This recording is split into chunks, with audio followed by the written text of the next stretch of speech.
Anaís y Mari Carmen son psicólogas que, tras años de experiencia con personas con altas capacidades, en 2022 decidieron crear el centro Altas Capacique, desde donde ofrecen asesorías, evaluación y psicoterapia a adultos y niños de alta capacidad intelectual.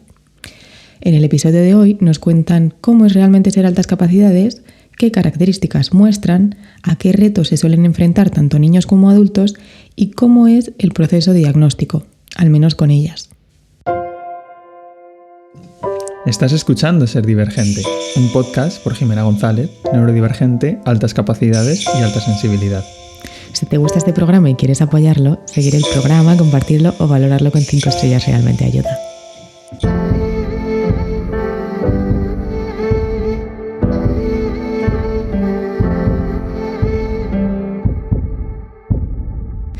Bueno, os voy a confesar que hace un año solo yo misma pensaba que las altas capacidades eran solamente una cuestión de inteligencia, que no tenían retos asociados, sino que simplemente eran una inteligencia más alta de lo habitual.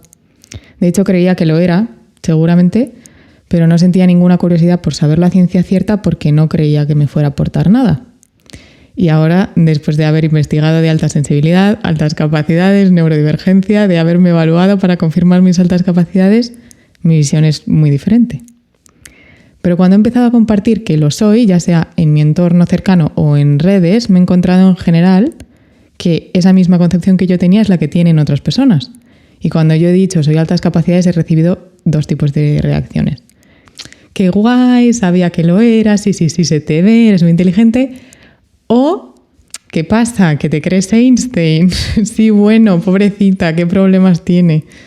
Y siento que mi experiencia de altas capacidades no se explica para nada pensando que solo es una inteligencia y que estas reacciones no reflejan cómo yo lo siento, el ser altas capacidades. Que no creo que sea algo ni súper guay, sin retos asociados, ni me creo Einstein, ni superior. Entonces, quería saber cómo definiríais vosotras la alta capacidad y cómo son realmente las personas con altas capacidades. Existe el famoso mito del 130, pero nosotras entendemos la alta capacidad desde el nuevo paradigma, por lo tanto la alta capacidad va mucho más allá de un numerito. Sí que es importante, porque sí que es cierto que no debemos dejar de lado la coletilla de alta capacidad intelectual. Es cierto que una persona con alta capacidad debe poseer, respondiendo a tu pregunta, un elevado potencial a nivel intelectual, pero no siempre tiene que ser algo a nivel generalizado, puede ser en una área en concreto o en distintas áreas más específicas, pero también hay que tener en cuenta toda la influencia de la personalidad, factores genéticos, factores sociales, la influencia de las funciones ejecutivas, así como contemplar también posibles dobles excepcionalidades, ¿no?, dentro de lo que vendría a ser la alta capacidad como tal. Según la ANAC, las personas con altas capacidades son aquellas que demuestran una competencia o rendimiento que las sitúen en el 10% superior respecto al grupo normativo en uno o más dominios. Respondiendo un poquito, ¿no?, inicialmente a lo que vendría a ser el qué son las altas capacidades, pues hay un pupurri, ¿no?, de conceptualizaciones, y justo eso es el porqué, ¿no? Después supongo que tú también, ese miedo del comunicar, ¿no?, y el qué dirán, porque tú misma también te debías encontrar con esa situación, ¿no?, con esa tesitura de es que ni yo sé bien qué es esto, cómo lo van a tomar el resto, pues justo por ese motivo. Entonces, ¿cómo se sabría si alguien es altas capacidades o no? Entiendo que me estabas hablando pues, de los diferentes percentiles, de las diferentes maneras de evaluar, que esas son ciertas señales, ¿no?, que te indican que alguien puede estar yendo por altas capacidades, el potencial intelectual, la parte de la personalidad, ¿no? ¿Cuáles son esas señales que nos pueden estar dando una pista de que un adulto, en este caso, es altas capacidades intelectuales? ¿Y cómo es esa evaluación?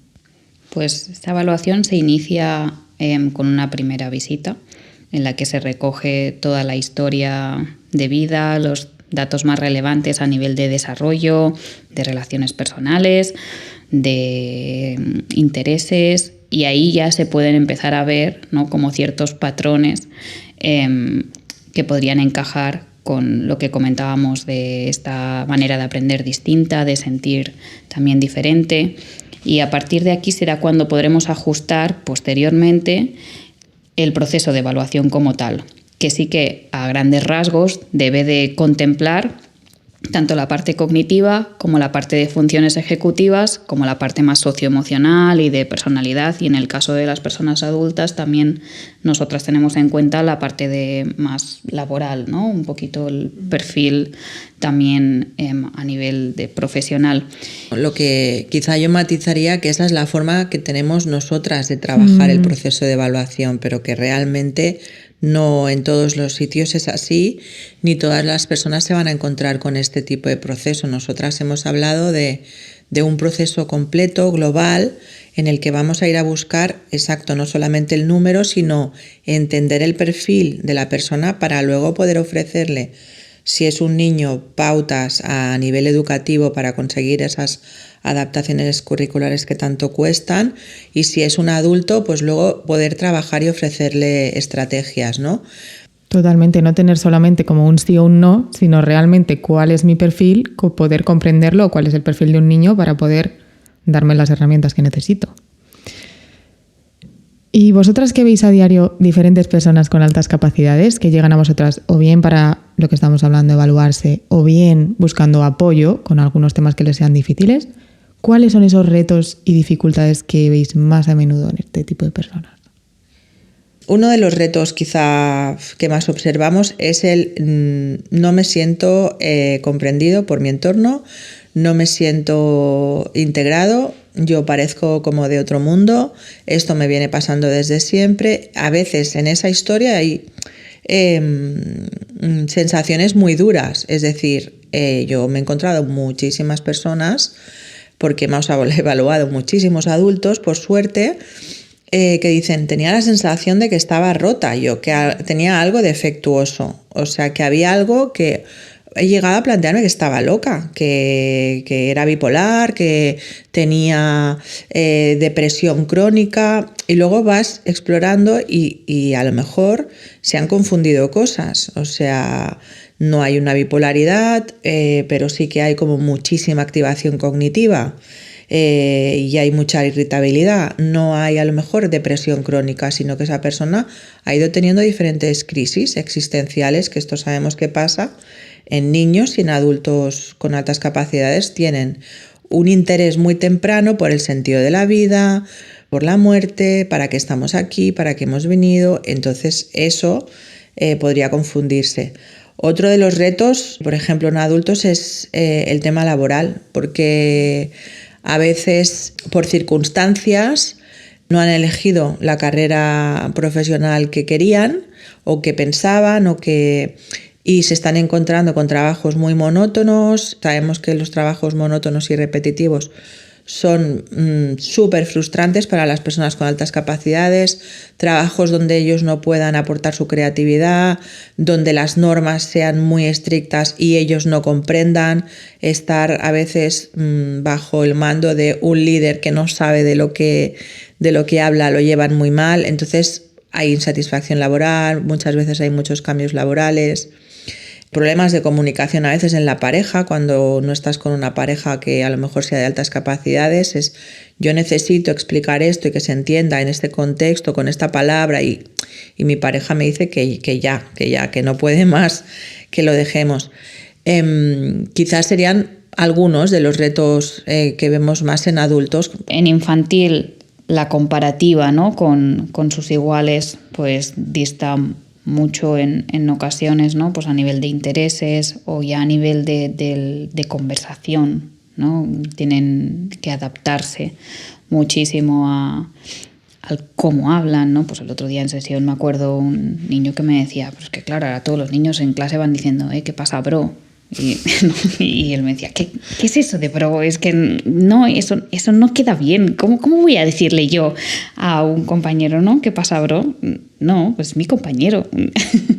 Entonces, claro, puede resultar, ¿no?, estos típicos niños así como repelentes, ¿no? Pero realmente ellos están sufriendo porque no entienden muchas veces estos contextos, ¿no?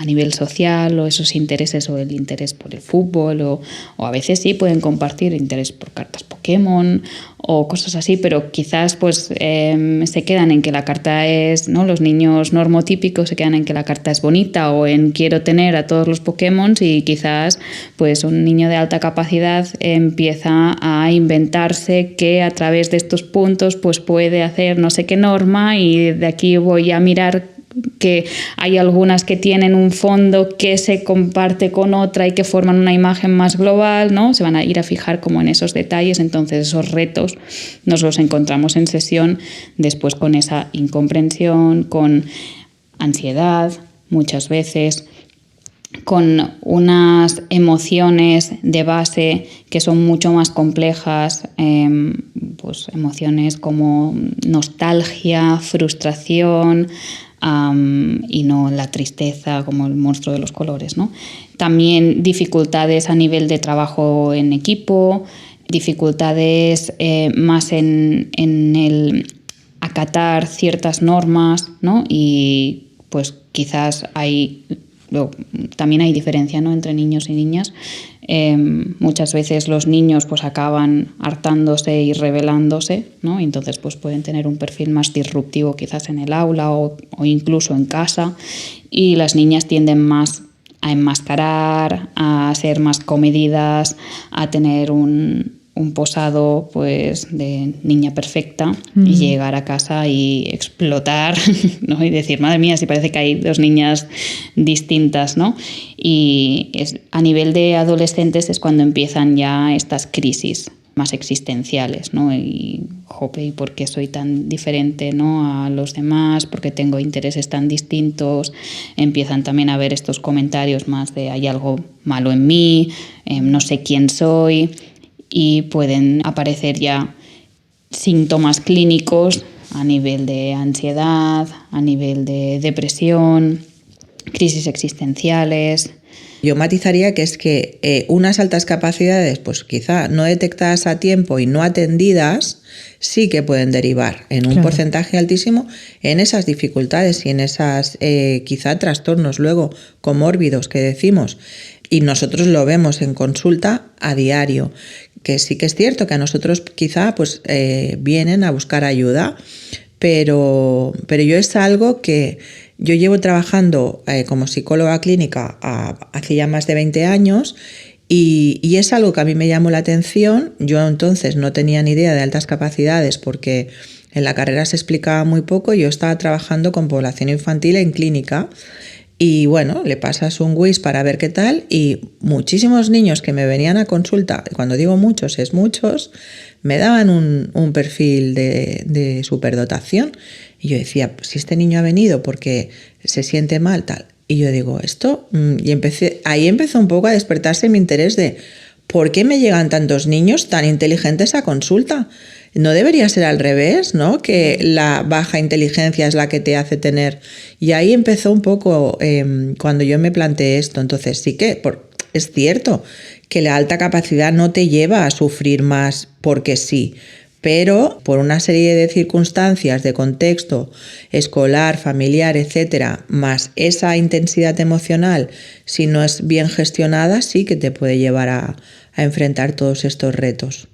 Totalmente. Me encanta que digas eso porque siento que también es uno de los mitos de las altas capacidades. No, tú que eres tan inteligente, ¿cómo vas a tener algún problema? Y efectivamente lo vemos en las consultas de psicólogos que sí, tenemos retos, tenemos problemas asociados a nuestra condición, no por ser así, sino por los retos que nos enfrentamos en el entorno, siendo diferentes, esa diferencia con otras personas. En mi caso también, y no sé si es algo que también veis mucho, con la exigencia externa e interna, ambas cosas, ¿no? Exigencia del entorno, porque hay muchísima presión por tú que tienes un talento, tú que tienes una inteligencia fuera de lo común, tienes que hacer grandes cosas. E interna, porque yo veo las cosas, siento cómo las quiero hacer, las visualizo cómo las quiero hacer a un nivel de calidad muy alto, y cuando estoy empezando a hacer esas cosas, como ahora estoy empezando a hacer un podcast, y me imagino ya cómo lo quiero hacer perfecto. Y entonces hasta que no llego a ese nivel de excelencia y perfección, me cuesta no seguirlo retrabajando. no es que lo considere algo malo, de hecho esa exigencia interna a mí es algo que me gusta de ser altas capacidades y no sé si es algo que veis. Sí, de hecho se trataría de llegar a lo que llamamos y se llama perfeccionismo saludable. Es un grado de perfeccionismo, de exigencia puede ser muy bueno para conseguir cosas en tu vida a nivel laboral, a nivel personal, pero cuando eso se desborda sí que hay mucho sufrimiento detrás, porque eso ya se va a convertir en ansiedad o se puede convertir en frustración porque abandono, ¿no? De hecho, en niños es mucho, si sé que no me va a salir perfecto, pues ya ni lo intento. Matizaría una cosa, me voy un poco atrás a una cosa que ha comentado Anaïs y que creo que es súper interesante, y es lo de niños y niñas, ¿no? Lo de enmascaramiento. Las niñas tienen más tendencia a enmascarar y eso se ha visto, ¿no? Por la educación social y emocional que hemos recibido, pues nos adaptamos más, en el entorno escolar paso por la alumna perfecta, no doy ningún tipo de problema, estoy enmascarando y eso hace que luego yo explosione en casa. El niño pues tiende a ser más disruptivo en general, siempre en general. Eso hace que los niños se diagnostiquen antes. Por eso también hay un mito, hay más niños que niñas con altas capacidades. Y esa es una de las causas, entre otras, de por qué hay más diagnósticos de niños que de niñas. Súper interesante, porque las cifras que vi de España últimamente era que se detectaba en el 64% de niños con altas capacidades y en el 36% de niñas, lo cual es casi la mitad en niñas. En mi propia experiencia ha sido bastante importante confirmar y saber que soy de altas capacidades, que me sucedió a un mes de cumplir los 30 años. Vosotras que evaluáis a adultos, ¿por qué buscaría o por qué buscan un diagnóstico? ¿A qué le puede ayudar? Pues mira, cuando acuden a nosotras, un adulto puede venir por varios motivos, ¿no? Uno de los motivos puede ser, llevo mucho tiempo intentando ver qué me ocurre y no acabo de encontrar respuesta. He pasado por un montón de psicólogos trabajando mi ansiedad, mi perfeccionismo, mi intensidad emocional, que soy muy exagerada y esto me lleva a problemas con las otras personas, pero no acabo de entender qué me pasa. Voy cambiando de psicólogo en psicólogo y siempre salgo con la sensación de que por ahí no es. Otro motivo puede ser cuando hay un niño o niña diagnosticado en la familia y entonces generalmente la madre, pero cada vez más también padres, dicen, oye, pues me voy a evaluar yo para saber si tengo altas capacidades, porque así, conociéndome más a mí mismo, voy a saber cómo ayudar mejor a mi hijo. Incluso también cada vez más con niños de 2 años o así que todavía no los pueden evaluar, pero ellos ya están viendo que la cosa va por ahí. Muchas madres y padres dicen, nos evaluamos nosotros, vemos si tenemos altas capacidades y desde ahí voy a poder ayudarlo mejor, ¿no? Y también hemos de tener en cuenta pues, que 30, 40 años atrás, si hoy se evalúa poco en el colegio, ¿cuánto se evaluaba antes? Son rarísimos, o sea, de todos los adultos que he visto yo que sé, debe ser como un 10% que me dicen, sí, me pasaron un test en el colegio, se lo dijeron a mis padres, pero bueno, se quedó ahí la cosa. Al final, yo creo que la base común es poderse entender, comprender y desde ahí, desde ese autoconocimiento, que encajen todas las piezas del puzzle que no te han encajado de tu historia de vida, que puedas responderte a cosas desde... vale, yo no es que estuviera mal de la cabeza, es que a mí se me acaba la batería social porque no puedo soportar una charla de cotilleo más de 10 minutos y resulta que mis amigas pueden estar 3-4 horas, las veo pasárselo bien y yo estoy agotada al día siguiente que me tengo, o decirte, me he ido a un concierto y después me he pasado 2 días en la cama. Porque a nivel sensorial y sobre todo en casos de doble excepcionalidad, si ahí se junta con un perfil de autismo, de TDAH, etcétera, eso aún puede ser como todavía más exagerado, ¿no? El agotamiento ese que sienten de se me acaba la batería social y no puedo más, es un tema que trabajamos también mucho en consulta y que les lleva a sentirse muy mal, decir, ¿por qué me pasa esto? Y a enmascarar, decir, no, yo tengo que hacer igual que mis amigas. Tengo que salir a la discoteca, tengo que ir a ese concierto, tengo que ir a esa cena. Y cuando por fin entienden y dejan de enmascarar, es como, ostras, Una liberación. Me siento tan reflejada en absolutamente todos los ejemplos que has puesto. Parece que estabas hablando de mí. Me alegro. Me alegro. Es que al final el diagnóstico para todas las personas es un alivio. O sea, puede generar emociones contradictorias al principio, ¿no? Dudas, miedo, rabia de por qué no lo vieron antes. Esto lo he visto yo mucho. ¿Por qué no lo vieron esto mis padres si yo no hubiera sufrido bullying en la adolescencia porque sufrí bullying por ser la empollona? Pueden aparecer muchas emociones al principio, pero luego hay una emoción de paz y de alivio y de, vale, ahora yo me entiendo y a partir de ahí dejo de enmascarar y me acepto como soy yo. Importantísimo. Aprovecho para preguntarte, porque lo has mencionado ligeramente, como un niño de 2 años que todavía es pronto para hacer la evaluación. ¿Cuándo sería el momento idóneo o cuál sería el primer momento en el que se podría evaluar a un niño? A ver, momento idóneo o ideal siempre decimos que no existe. Claro. Existen pruebas para poder obtener una idea a nivel cuantitativo a partir de los 2 años y 6 meses. ¿Vale? O sea, a partir de esa edad ya podemos disponer de baremos que nos den una información inicial sobre el funcionamiento de ese peque. El momento idóneo sería realmente el momento en el que se empiezan a detectar que existen necesidades, ya sea a nivel individual, del propio caso como tal, o a nivel familiar, de no sabemos cómo dar respuesta a sus propias necesidades, o a nivel escolar. Hay niños muy peques que hemos evaluado pues, con 3 años que es que era evidente, ¿no? Ya ves al niño y dices, vale, no hace falta pasarle ninguna prueba para ver que va a encajar con ese perfil, pero es cierto que como hay procesos del desarrollo que justo están, pues valga la redundancia, en desarrollo, quizás ese peque que es evidente está enmascarando una posible doble excepcionalidad y aún no podemos discernir bien el perfil, ¿no? Entonces, de ahí muchas veces que se diga, pues se requiere de una revaloración, ¿no? Cuando la inteligencia esté cristalizada. Bueno, el concepto de inteligencia cristalizada se dice que alrededor de los 12 años, ¿no? La inteligencia ya está como tal cristalizada, pero eso no quiere decir que hasta los 12 años tú no puedas ver el perfil de funcionamiento de cada niño y cada niña. Me parece un tema complejísimo porque lo que dices, ¿no? Al final lo que te lleva muchas veces al diagnóstico, especialmente en peques, es ver que tiene una necesidad de apoyo y lo que hablábamos antes, a lo mejor una niña con un nivel de enmascaramiento alto, y hablo por mí, no muestra que tiene necesidades de apoyo, ni en lo emocional ni en lo educativo. Entonces, qué difícil es verlo, ¿no? Ver que necesita una evaluación y ver que necesita comprender, ver su perfil y ver qué necesidades tiene cuando no las está exigiendo, entre comillas, hacia afuera. Claro, de ahí de la importancia también que decimos muchas veces de la comunicación, ¿no? Entre familia, escuela y que haya un buen trabajo en equipo. También sería muy importante el tema de la formación de los docentes.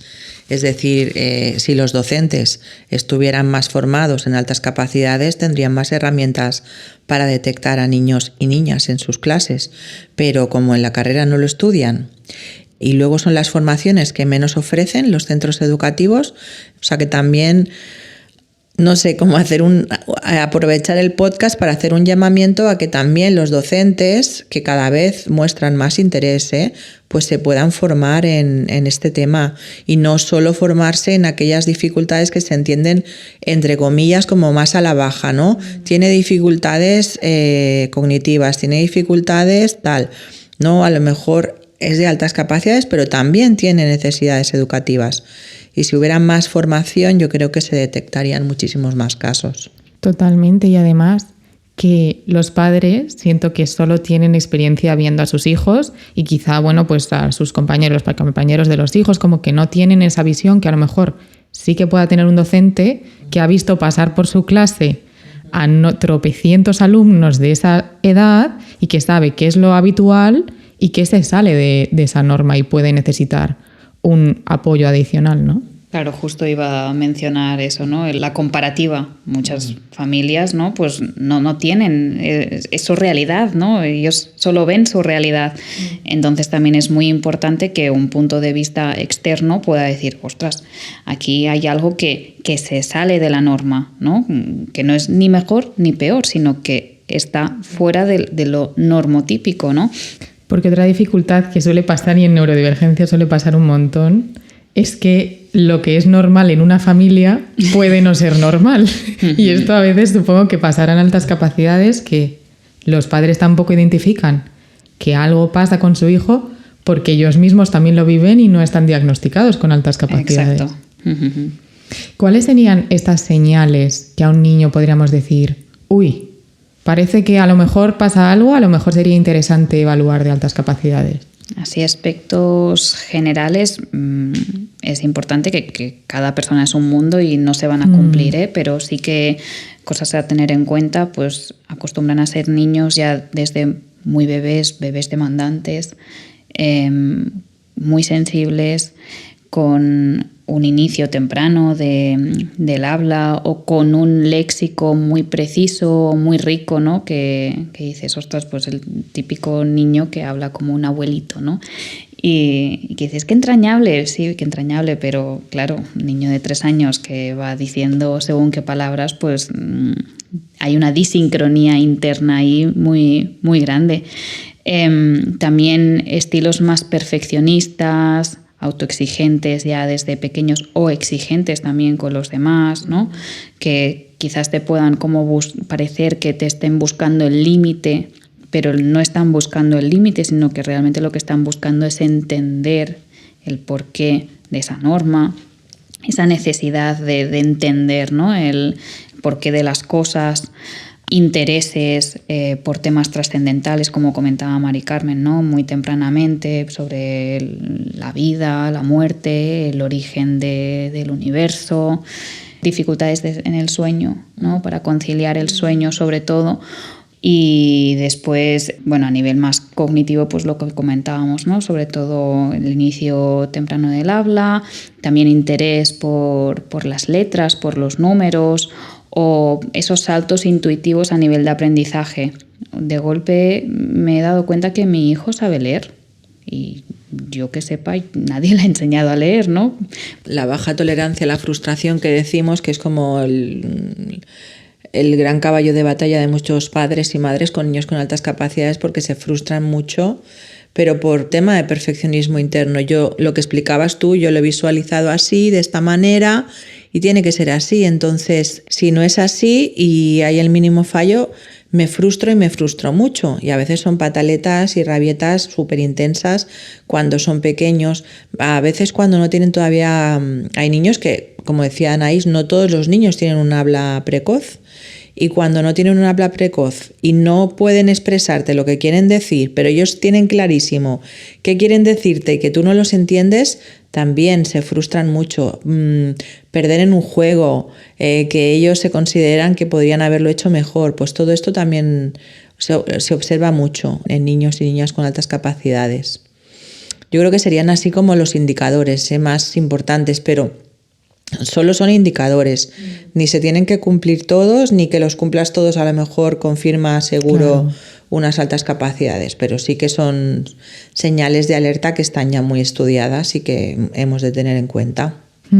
¿Y hay alguna extra que podamos tener las personas adultas, aparte de mirar atrás e identificar que estas cosas han sucedido en nuestra infancia? ¿Hay algún, no sé si algo de tu historia o algo de cómo te sientes, como hay alguna señal que también podamos ver en los adultos?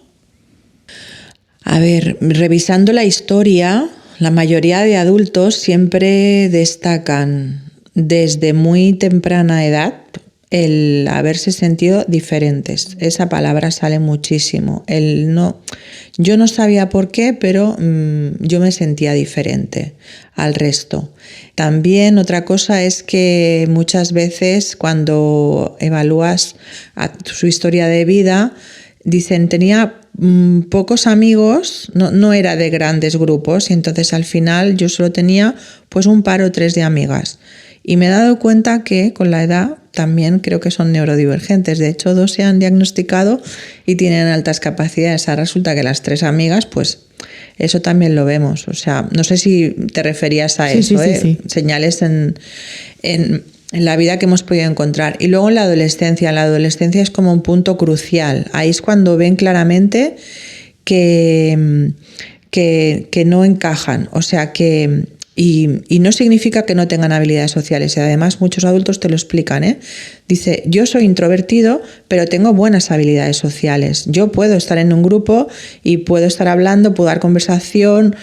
Además, las personas con altas capacidades, por contra de lo que se piensa, son súper graciosas, tienen un humor súper inteligente y a veces, pues eso, pueden ser incluso el alma de la fiesta en un entorno en el que se sientan cómodos. Pero no, o sea, yo me noto diferente. O sea, el otro día un adulto me decía, cuando le hice esta pregunta, dice, es que no sé cómo respondértela sin parecer pedante, pero yo siempre me he visto como que estaba en otro nivel y no, es que no nos entendíamos, y eso en la adolescencia sí que marca bastante. Me siento muy identificada con esa parte de, incluso muchas personas me han considerado una persona extrovertida cuando mi naturaleza es totalmente contraria, o sea, soy súper introvertida, pero por esa, no sé si absorción de las habilidades sociales, pero tanto en lo laboral como en lo social he podido casi estar en el centro y casi facilitar las conversaciones o facilitar talleres. Y al mismo tiempo yo sentía como si lo estuviera viendo desde fuera o desde arriba la situación y estuviera comprendiendo exactamente todo lo que pasa y cuáles son las dinámicas, pero no me sentía realmente incluida o realmente conectada a nivel tierra con el resto de personas que estaban ahí. Ahí has dicho una cosa muy interesante que a mí me gusta, me la comentan mucho en consulta y que es esa parte que de manera más común diríamos intuición. Pero yo digo, no, es intuición, sí, pero no es magia. Pero decir, entrar a una reunión de equipo y saber que algo ha pasado. Notar que tal y tal están enfadados en 0, o sea, y es porque también las personas pueden tener una velocidad de procesamiento muy grande, entonces captan señales muy sutiles que pasan totalmente desapercibidas para el resto, hacen sus conexiones en segundos y de ahí ya sacan unas conclusiones y dicen, y normalmente acierto. Y algunos te hacen la broma de a ver si voy a tener premoniciones o no. Y no, se explica desde ahí, desde que tu inteligencia va súper rápido. Entonces captas 2 cosas, conectas y vale, es esto y aciertas, ¿no? Es decir, entrar a casa, abrir la puerta y según si está la tele apagada, si no, si tal, si cual, yo ya sé si los niños han peleado y estoy abriendo la puerta. Y es esa velocidad y cómo la cabeza funciona, que luego la parte negativa es que no para la cabeza, dices, y cuando la quiero apagar, ¿dónde está el interruptor que no puedo? Por eso los niños muchas veces tienen dificultad para conciliar el sueño y los adultos también. Bueno, antes de grabar cada episodio, publico en mis stories de Instagram una cajita de preguntas para que la comunidad pueda hacernos llegar cualquier pregunta. Y hay muchas preguntas muy interesantes, así que me voy a lanzar directamente. La primera es, ¿qué pruebas se pasan sí o sí en un diagnóstico y cuánto puede tardar un proceso de evaluación? Bajo nuestro criterio, lo que debería contemplar, ¿no? Pues tendría que englobar pues, las áreas de cognición, funciones ejecutivas, creatividad y socioemocional y de personalidad, así como laboral en la parte, ¿no?, adulta. La prueba, como hemos comentado antes, así más conocida a nivel cognitivo son las escalas Wechsler, en peques pues WIPSI, en no tan peques ya niños y adolescentes el WISC y en adultos el WISE. Y ahí tendríamos como la primera respuesta a nivel de coeficiente intelectual. Después a nivel de creatividad existen distintas pruebas como podría ser el CREA, el Torrance o el PIC, que hay para distintas edades. Nivel de funciones ejecutivas, el D2, el Stroop, la figura de Rey. A nivel de personalidad pues existen el NeoPi, también a nivel de clínica algunos cuestionarios como el PI.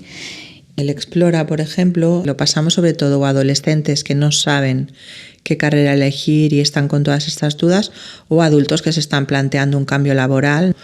Y respecto a cuánto puede durar, claro, en nuestro caso necesitamos más o menos unas 6 sesiones aproximadamente, que en niños tienen que ser todas presenciales y en adultos puede haber varias que sean online. Y luego la parte final de la devolución del informe, que es un informe muy completo y que nosotros pues nos reunimos con la persona, le comentamos el resultado de todas las pruebas, respondemos a todas sus dudas y damos unas recomendaciones a seguir según lo que viniera buscando la persona o la familia, ¿no? Porque también nos hemos encontrado gente que acude a nosotras de decir, bueno, me evalué, me dieron un informe en un sobre y me mandaron para casa y no sé interpretar este informe, ¿me podéis ayudar? Por eso hacer una búsqueda o que te hayan recomendado o así, yo creo que es un mensaje que le daría a las personas que se lo están pensando. Totalmente, yo lo he comentado como en todos mis canales, que para mí fue una decisión relativamente impulsiva, esa búsqueda o esa no búsqueda del profesional para hacer la evaluación. Tenía esta idea que hoy me habéis aclarado de no todo el mundo hace las pruebas igual, pero yo pensé que sería algo que está totalmente estandarizado y no es así. Y yo tuve como una reacción impulsiva, necesito saberlo ya porque llevo tanto tiempo investigando esto que necesito ya saber si sí o si no. Y al final mi proceso, que vosotros estáis hablando de unas 2-3 semanas, mi proceso fue una mañana entera así de estar haciendo todas las pruebas y la devolución fue un sobre, sí. Y yo, bueno, ¿y qué hago con un sí? ¿Qué es un sí? Yo no quiero un sí o no, ¿no? No es una respuesta binaria, es una respuesta cualitativamente más rica, ¿no?